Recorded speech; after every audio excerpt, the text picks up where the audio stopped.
And here she is. What a thing. You can see, you come over, I don't know if you can see that very well, but the finish on the tank is lovely. Moving on,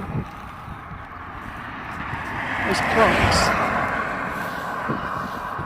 look, they don't look like they belong on a £6,900 motorcycle, definitely not. 3 different modes, standard, rain, user, where you can set your engine braking, your torque, everything else to how you like it. Sport mode, that's what I've been riding it in today, and it's how I would ride it. It's the mode that I would have it in more often than not. So low engine braking, low traction control and full power. You can see there the average consumption at the moment is 51 mpg, and demo bikes don't generally have the easiest life, do they? Moving down, we've got missing 4-pot radially mounted calipers, upside down forks, in a very slightly different colour to the frame, which is kind of strange, but I guess that's anodising. Pedal discs, these brakes really do stop you well. There's the belly of the beast, and quick shifter, which has worked brilliantly. I think one of the reasons this bike handles so lightly and feels so weightless is it's ditched a 180 size rear tyre and it's gone with a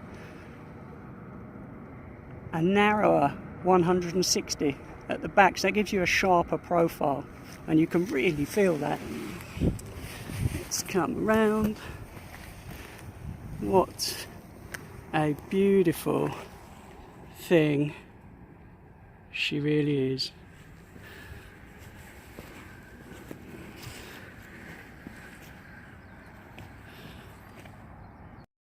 Oh, I found the indicator straight away. First time, I guess you do get used to it. Right. Hello everyone. Have a look at what I'm on today. Honda's 2023 CB750 Hornet, the new Hornet. Now, unfortunately, I'm old enough to remember the original 600 Hornet the Honda made. I think they brought that one back in around 1998. Well, this new version really has kept that ethos alive. It's well priced. It has a great amount of power. It almost feels like just the right amount of power. And the one thing you really do notice is what feels like a complete absence of any weight whatsoever. It's quite astonishing. For context, I own a VFR 800 VTEC, a CBR Super Blackbird and an NC 750 DCT. What do all those bikes have in common? Well, they're heavy. And they really are.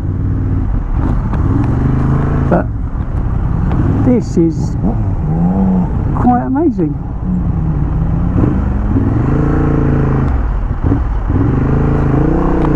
The lack of weight is absolutely incredible. Now this bike starts at £6,999. I don't actually understand how they've managed that, but they have. £6,999 is nuts. So first impressions, it's lovely, it's so comfortable. You've got this lovely TFT dash in front of you. The engine's an absolute peach. You've got an up and down quick shifter, which so far, I mean, I've just taken this out on some faster country roads and it's been awesome. Tech really has come a long way. that old CB600 Hornet from years ago. It was designed to do this job, and this follows it on beautifully, but just with so many more technological touches.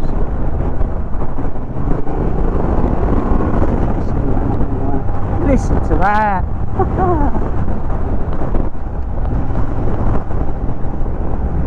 You've got a 750cc parallel twin, but it's got a 270-degree crank, so for all intents and purposes it rides like a V-twin. It feels like a V-twin. This engine is so flexible. It pulls from as low as kind of 2.5. You've got a decent amount of shove, but at the very top of the rev range, from sort of 8 till 10, it's got a real sting in its tail.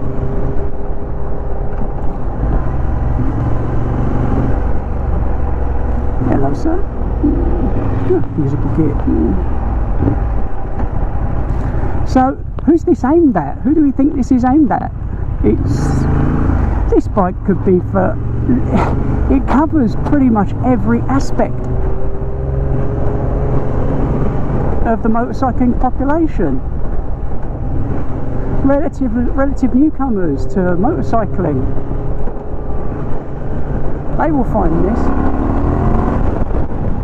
They will get on this, and it's lovely. It's got traction control, adjustable engine braking, ABS, all that stuff that gives newcomers confidence. But if you're a bit of an old hand like me and you've got half an idea around how to ride a motorcycle, it's plenty. It really is plenty. I was down some country lanes just now, and I got to that last 20% of the twist of the throttle, and it genuinely surprised me with how punchy it was. And it just feels like it wants to rev forever and ever. Not at all twin-like, but again, reminds me of that old 600 Hornet in its thirst for revs. Now, Honda have spent a lot of time on this, trying to get the exhaust note to sound just right, and they've done a brilliant job. It's just on its standard can, it is loud enough. It's quite surprising actually. You'd think it had a race can fitted, particularly when you get to the higher RPMs. Look at this, 0 miles an hour, and I'm completely balanced, even at extremely low speed. It's got super low seat height. I think they say 790mm, and for me that is spot on. The channel's called Short Bloke on a Bike for a reason. But with this Hornet there's no problems at all, and I remember the old Hornet being like that as well.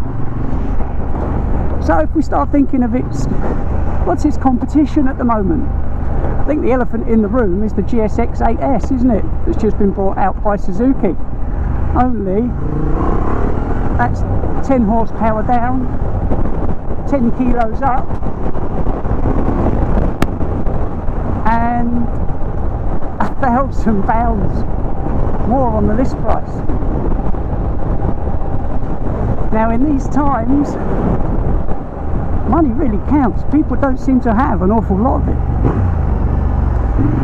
Oh, that lean. People don't seem to have a lot of money at the moment, and what Honda have done here is created a fast, fun, manageable bike for the masses. I think it's brilliant. Now I've been looking at the reviews of the GSX 8S, and the general tone is that it's more than the sum of its parts, and it might be a little bit of a better all-round motorcycle than the Hornet. Now I'm going to reserve judgment until I've ridden one, but this Hornet feels like a very together motorcycle. So that GSX-8S would have to be really something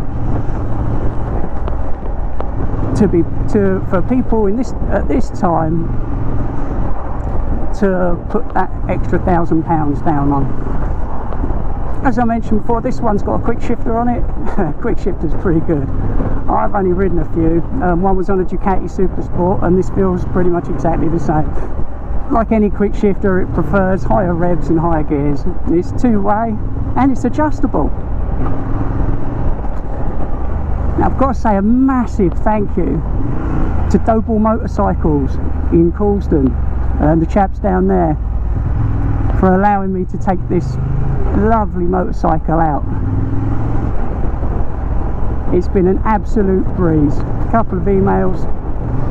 My initial query was responded to in about 20 minutes, and they've just been a pleasure to deal with. So if you need bikes, kit, anything along those lines, and you're in the kind of Surrey area or further, get yourselves down there. They're a lovely bunch of people. So back to the bike. We've got radial 4-pot calipers on here, and they are strong. They are surprisingly strong. That's another thing I was genuinely surprised by. I expected, if you think when bikes were built down to a price all those years ago, when the original CB came out, I think spongy brakes were, they came as standard, didn't they? But not at all. Really firm lever feel. Oh, I have really lucked out today with the weather. It's done nothing in England but rain, rain, rain for the last 3 weeks or so. It's either rained or it's not been far from it. Gosh, it does sound lovely. That TFT is beautiful as well. Oh, absolutely glorious. Sounds so good. You even get a little bit of a pop on the back wheel, at the back of the exhaust on the D-cell. I've been so looking forward to riding this bike all week, and now I have ridden it. It has not disappointed one bit. It's so comfortable. It's built for someone like me. I think taller riders may struggle a little bit. There's a little bit of fore and aft movement on the seat, but yeah, not masses. Oh, when you lean her over, it's just weightless. Here we go. Oh, traffic. Well, here's the urban test.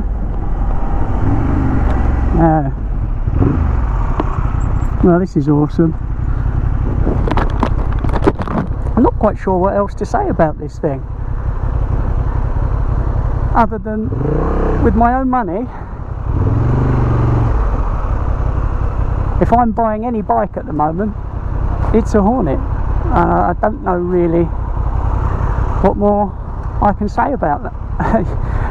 What better recommendation I can give. I've been riding for 28 years. I've owned around 30 motorcycles. This one feels really special.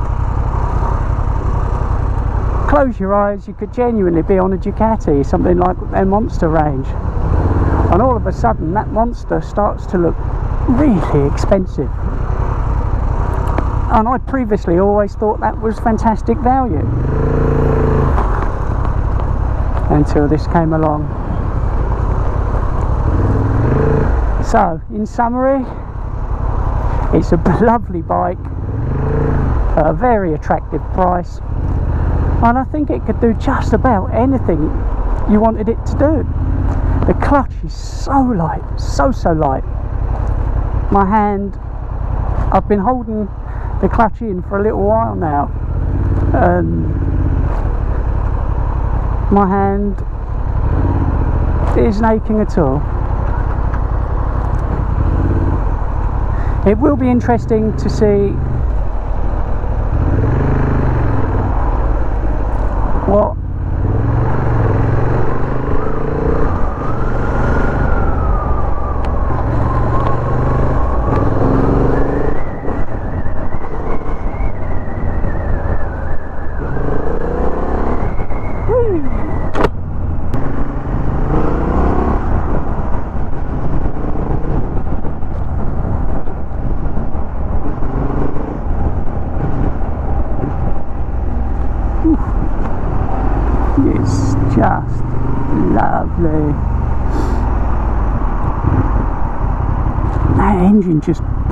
pulls from so few revs. What is going on here? In South East London, brilliant. Here on the edge of the Surrey Hills. Suspension's firm, it's surprisingly firm, the suspension on this. Wasn't expecting it to be as firm as it is. Like, the seat height is listed as low. Oh, Jesus! The seat height is listed as quite low, but when you get on it, it doesn't sag particularly much. Whereas other people, you might have a taller seat height, but it sags an inch. So you always seem to get to around the same place, don't you? Unless you're on a really tall bike. Just on my way to dropping this back to Doble's. I've had it for about an hour and a half, and I've loved every moment of it. Thank you. I need to cull my current fleet a little bit, and then one of these is without a doubt on the cards. Just trying to think of any other motorcycles in its bracket that might compete that are around at the moment. I was talking to Doble's, and they were saying that since the Hornet came out, their CB650, it's taken a bit of a back seat. They say it immediately feels a lot heavier and it has less power, so it doesn't feel quite as sprightly, and I can understand that, because there aren't many bikes I've been on that feel as sprightly as this. It just rips through the gears. It's where it's got a real appetite for revs. It just wants to rev. You get through, there's a few times where I've opened it up, hit the limiter, and not had time to process the thought that it was probably a good idea to change up to another gear.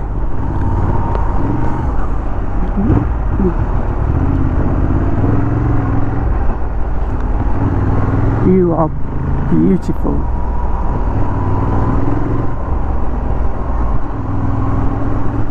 Oh, I love you. You're so lovely.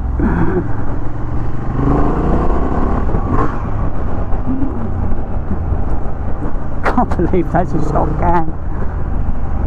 So light, just like there's no inertia on it. This down a country lane. Oh, I don't think much would touch it. Let's find those damn indicators. Hey, I did it.